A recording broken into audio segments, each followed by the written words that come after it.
महाराणा प्रताप के साथ साथ उनके बेटे अमर सिंह भी मेवाड़ के थानों को मुसलमानों से मुक्त कराते रहे। अमर सिंह न केवल एक बहादुर योद्धा थे, परंतु एक सम्माननीय व्यक्ति भी थे।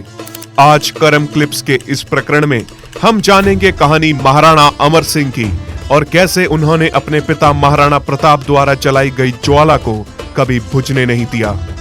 प्रताप की मृत्यु और अमर सिंह पर उनका अविश्वास। शेर चाहे कितना भी दहाड़ क्यों न ले, लेकिन प्रकृति का नियम है कि एक दिन उसे मिट्टी में मिलना ही होता है। प्रताप भी एक बार शिकार खेलने अरावली के जंगलों में गए, पर वहां उन्हें बहुत गहरी चोट आई, जिससे वो कभी उबर नहीं पाए। अपनी मृत्यु को निकट देखकर वो कुछ सोचने लगे। तभी सामंतों ने उनसे पूछा कि उन्हें क्या परेशान कर रहा है।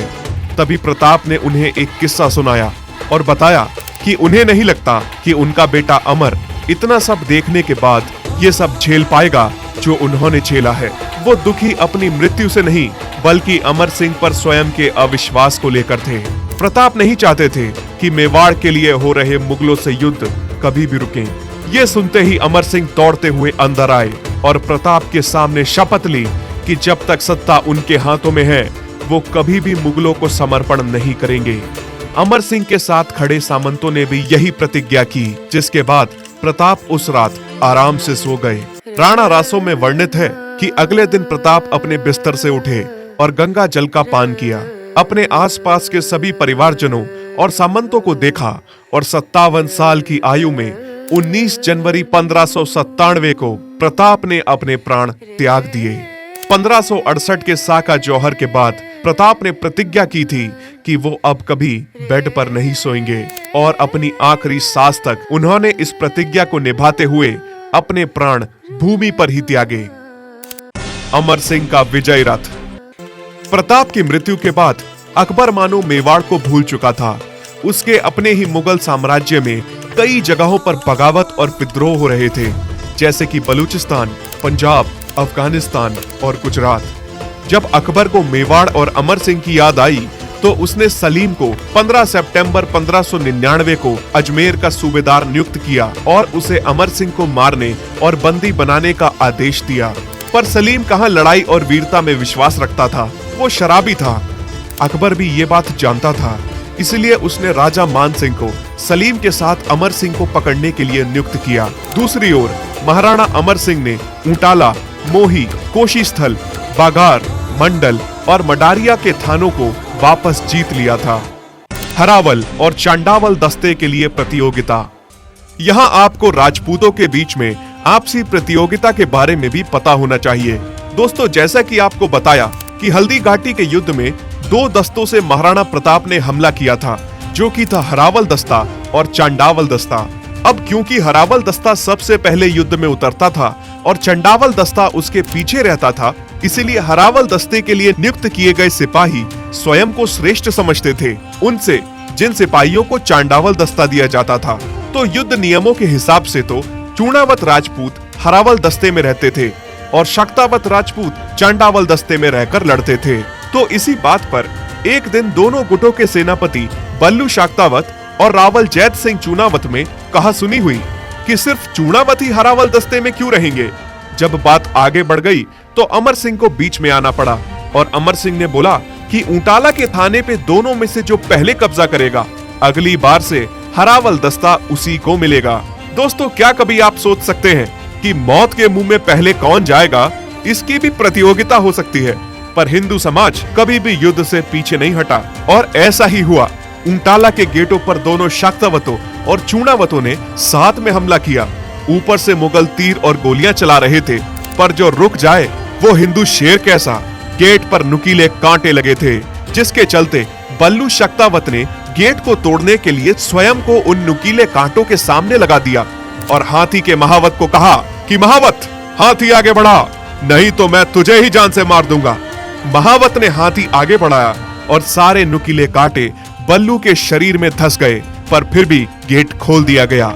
उधर रावल जैत सिंह चूणावत भी किले की दीवार पर चढ़ गए और गोलियों से छन्नी होने के बाद उन्होंने अपने सिपाहियों को कहा कि उनका सर काट के पहले थाने के अंदर फेंक दिया जाए, और ऐसा ही हुआ।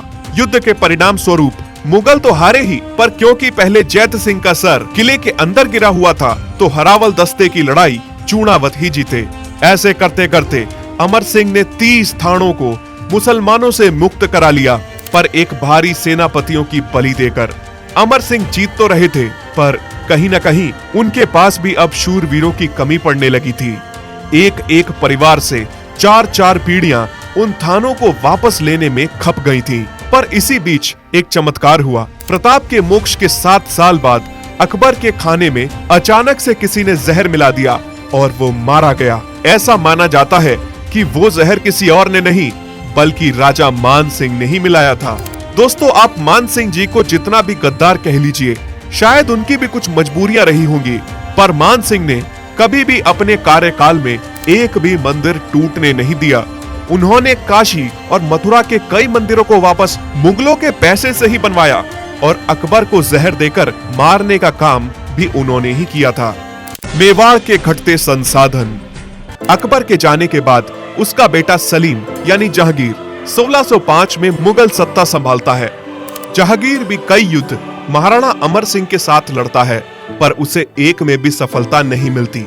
दिक्कत यह भी थी दोस्तों कि मुगल सल्तनत तो खलीफा से कहकर अपने खोए हुए सेनापतियों की भरपाई कर लेती थी, पर मेवाड़ अपने नष्ट हो गए संसाधनों की भरपाई के लिए किससे गुहार लगाता। जयपुर, अजमेर और मालवा तो पहले ही मुगलों से संधि कर चुके थे। जहांगीर भी इतिहास जानता था, इसलिए वो मेवाड़ से लड़ना नहीं चाहता था और स्वयं भी संधि की ही प्रतीक्षा कर रहा था, क्योंकि उसकी तरफ से दी गई सारी संधियां अमर सिंह ने ठुकरा दी थी।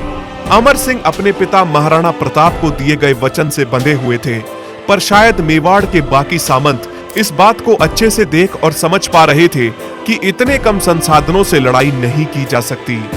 सामंतों ने अमर सिंह के बेटे करण सिंह तक अपनी बात पहुंचाई कि मेवाड़ अब त्रस्त हो चुका है और लड़ाई लड़ने के लिए न रसद है न सैनिक है। महाराणा तो सुनेंगे नहीं, करण सिंह जी अब आप ही कुछ कीजिए। इसका संज्ञान लेते हुए करण सिंह ने महाराणा अमर सिंह से कोई भी परामर्श न करते हुए सीधे ही जहांगीर के दरबार में संधि भिजवा दी, जिससे कि करण सिंह मेवाड़ के घट गए संसाधनों को दोबारा से बढ़ा सके। 900 साल में पहली बार मेवाड़ ने कोई संधि किसी मुगल दरबार से की और अमर सिंह को जब ये बात पता चली तो उनको बहुत जोर का सदमा लगा।